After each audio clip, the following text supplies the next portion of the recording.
Hey everyone, this week I'm taking a look at another clone of a dead fragrance. Stay tuned.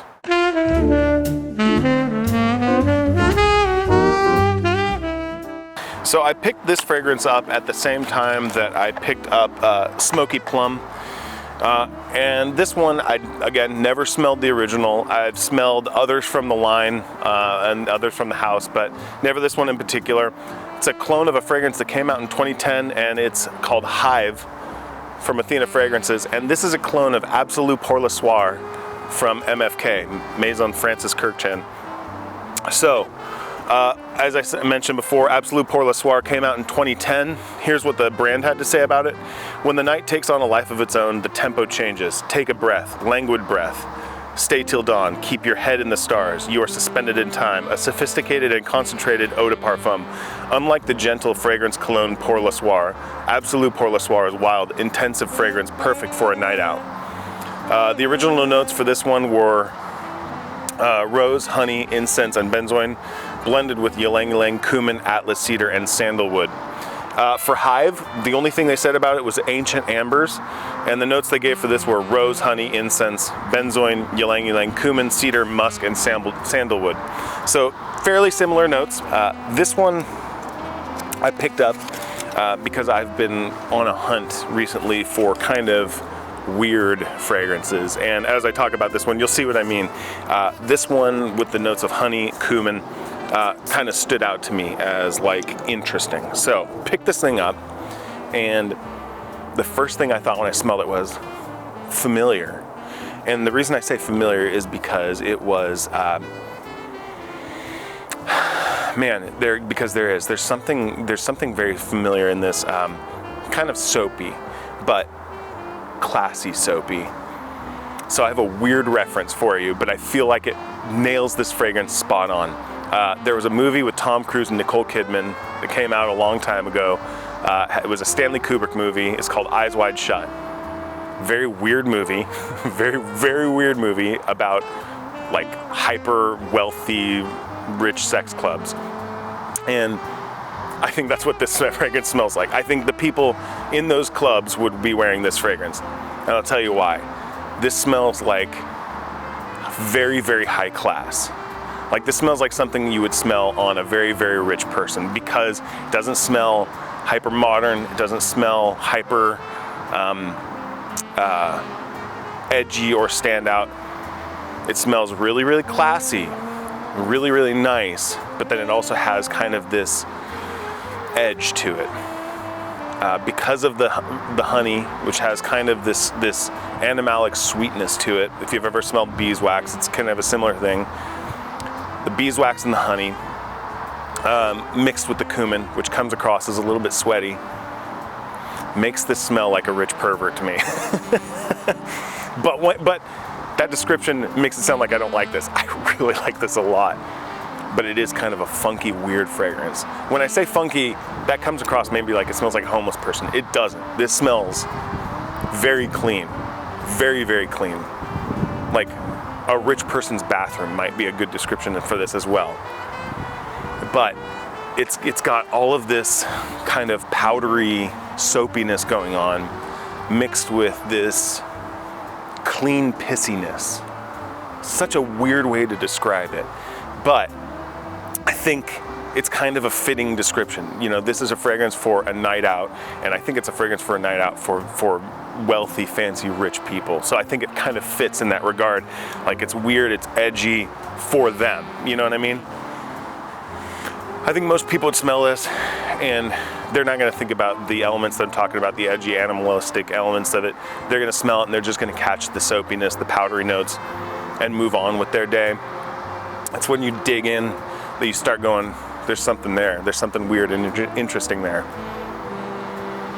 And this one, it's so interesting. Again, don't know how it stacks up to the original, but this on its own smells so high quality. I mean, this smells so much better than a lot of the other fragrances I own.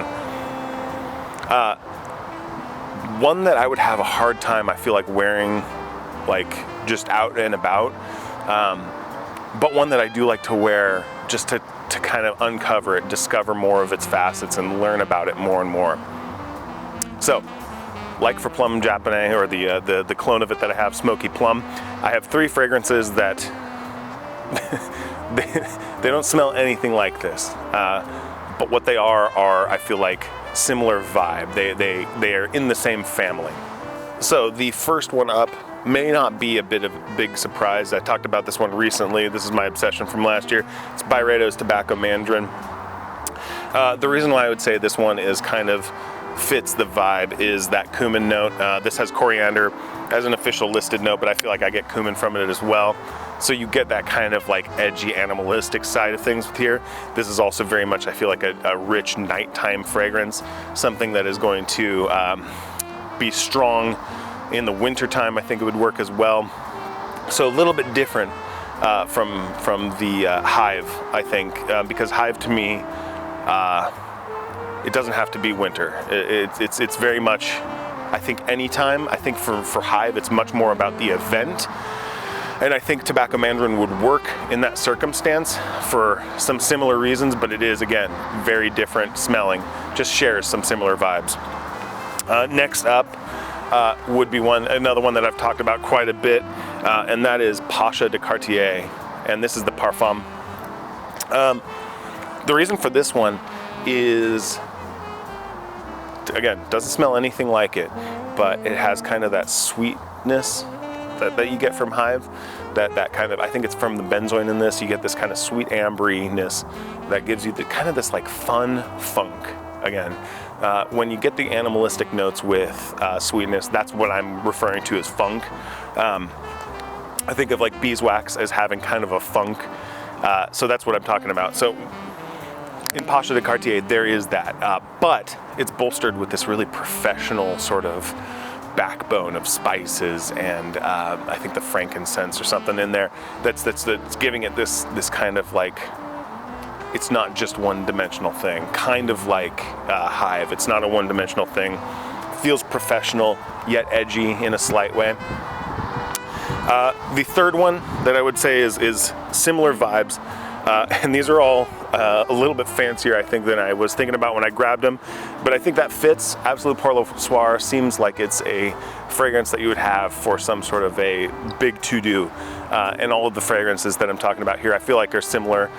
They're event-style fragrances, so that's fitting. That Creation-y or Enigma from Raja Parfums would be the third one. This one, again, I picked this one because it does have that cumin note, and it also has some of those more classic vintage style notes that kind of make it feel more mature. Hive, with all of that stuff, I talk about it being like a really rich perverts fragrance or something like that. Implied in that is that they have a whole lot of money, that they're a little bit more mature. I don't think that it's a young man's fragrance. Similarly, Enigma or Creation-y is that. There's, I think, a lot more depth and richness to Enigma or Creation-y. I like this one, I think, a lot more. I think this probably fits closest in the slot with Hive or Absolue pour le Soir, though I do think that they are very distinct. I don't think they smell anything alike, but in terms of kind of like a vintage fragrance that feels modernized, the way the Creation comes across to me, it's just a little bit more personal appealing. That being said, Hive, I think, is such a fascinating fragrance. I love weird fragrances, and that one strikes me across as that. If you smelled the original, please let me know. Again, standing order, or not standing orders here, standing request here, but if you have the original and you're willing to part with, some drops of the original just so I can do a comparison, please let me know. If you smelled the original and the clone, let me know in the comments how it stacks up, because I'm curious. And yeah, if you guys are curious about this stuff, if you want to see more from series like this, let me know, and I'll keep buying stuff. I'm probably going to anyway, but yeah, it'll raise it up on my priorities. If this is something that you guys find interesting, let me know, and I'll keep it up. Thanks. Bye.